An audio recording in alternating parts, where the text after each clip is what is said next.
To schedule Do Not Disturb mode on iPhone 17, first of all we need to open Settings. Now we're gonna scroll down in here in order to go to Focus, and then you should be able to find Do Not Disturb.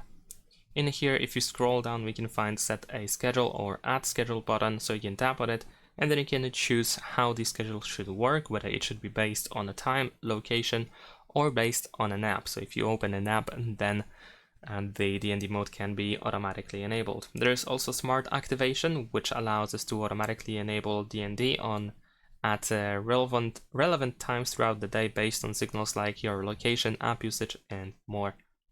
So let's say we're gonna choose based on the time. Over here we can adjust the time when it should start and when it should end.